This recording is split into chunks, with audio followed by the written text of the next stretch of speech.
Hi guys, it's Caroline, and today I'm going to be doing the most intimidating books on my TBR tag. I saw Reagan from Peru's Project do it, and I just thought it was really fun considering I have just so many huge books on my TBR that I really believe I'm going to read, and they just sit for years and years and years. So I think it would be fun to talk about it. I'll link her video in the description, and yeah, let's get right on into it. So the first question is a book you've just never been able to finish.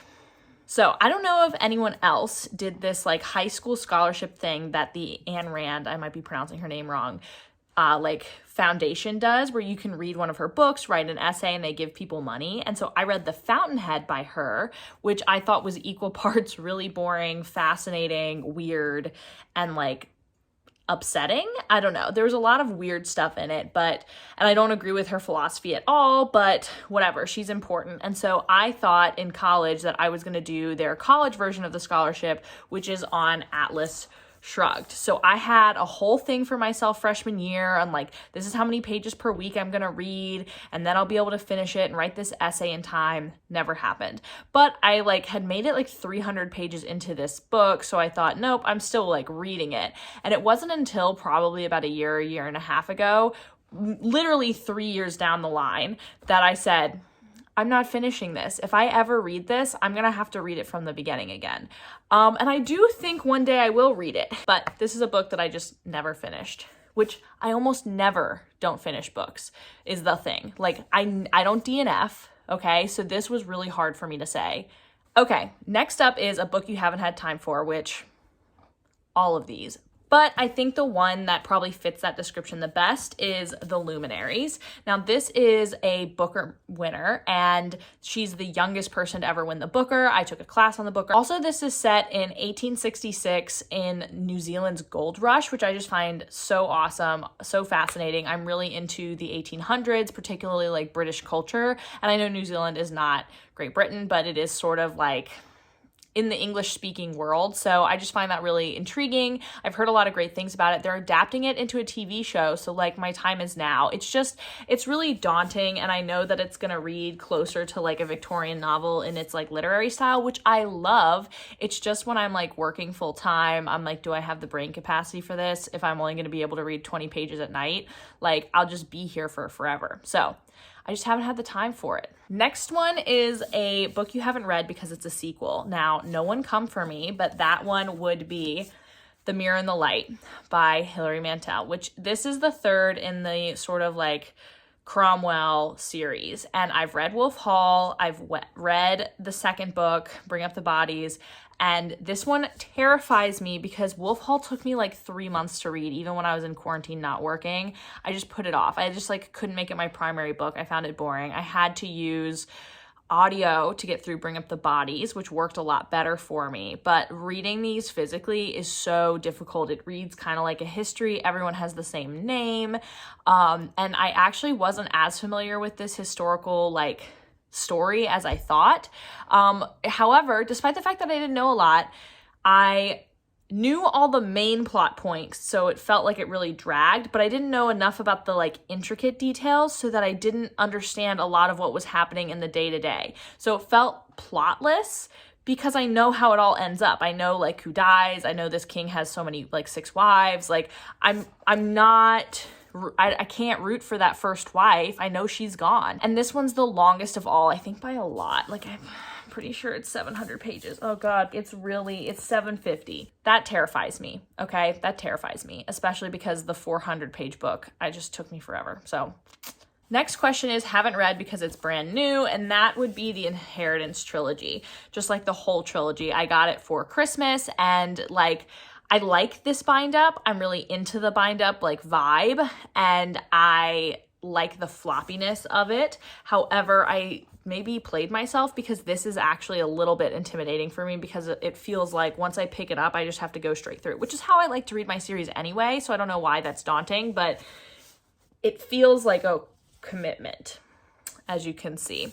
But I'm really looking forward to it. The other thing is the 5th season I think is wonderful. I think that whole trilogy is wonderful. However, it is really complicated, and I expect this to be no different. So I just think that it's going to take a lot of focus to pay attention to the world building and the politics and all of that. And that's also daunting. So that's why I haven't gotten around to it. Okay, one that I haven't gotten to because I didn't love a book by the other author. Okay, again, do not come for me. I think that the A Court of Thorns and Roses series is just okay. It's fine. I enjoyed it when I was younger. I thought the small novella that she put out was the worst thing I'd ever read. And it was terrible and a complete cash grab.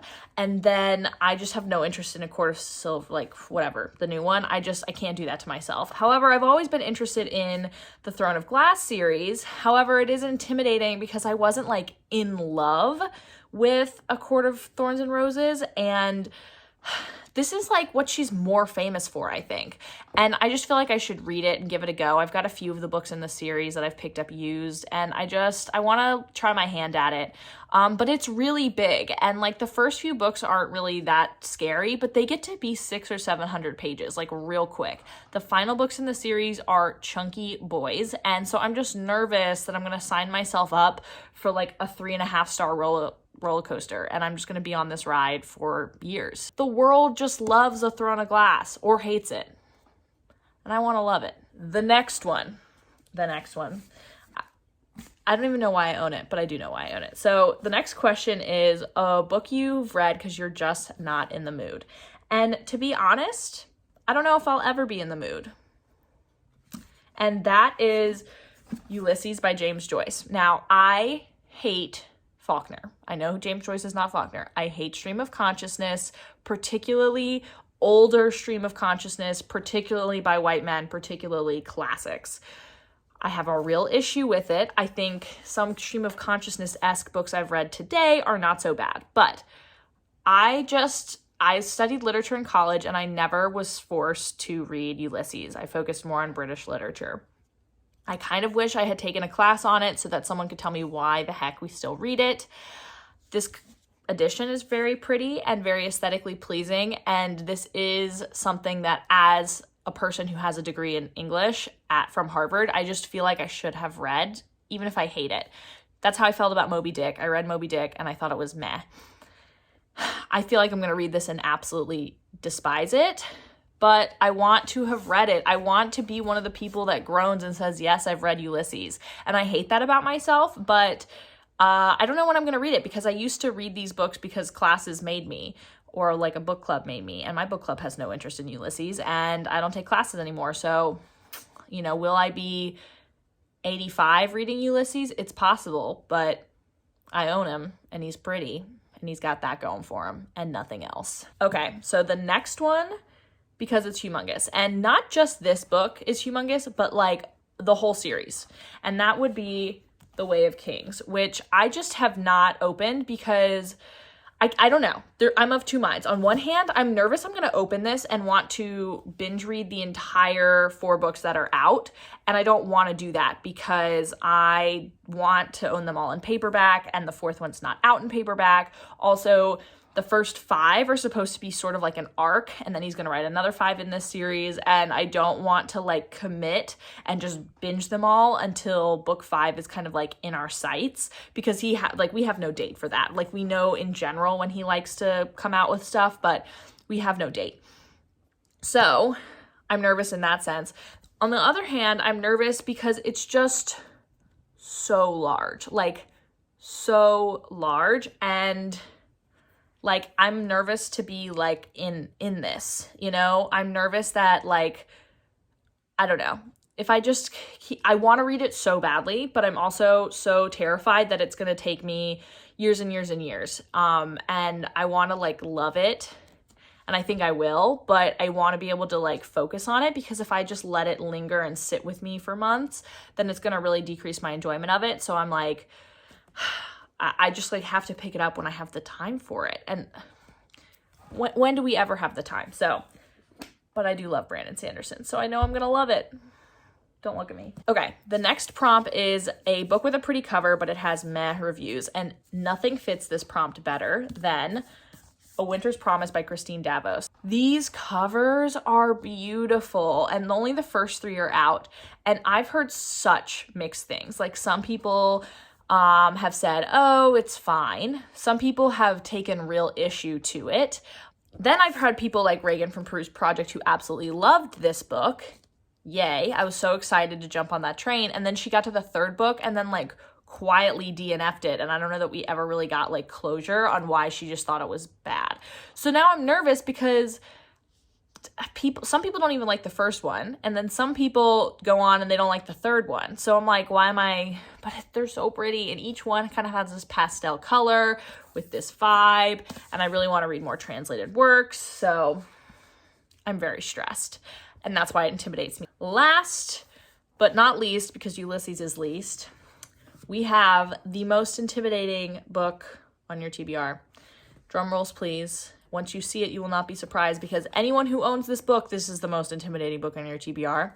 And that is none other than Ducks Newburyport by Lucy Ellman. Now, if you don't know about this book, then let me tell you why this is the most intimidating book on my TBR. Yes, she is large, but she's like a Way of Kings size. What is she? She's 1,000 pages, so only the same size as Way of Kings. Why is she scarier? She's all one sentence. I don't know if it's technically, like grammatically all one sentence, but it's stream of consciousness to the point where I don't think there's a period in here. There is no period. And it's just like a woman in her head, like being in a woman's head as she lives her life. And I'm scared. I'm terrified. Look at her.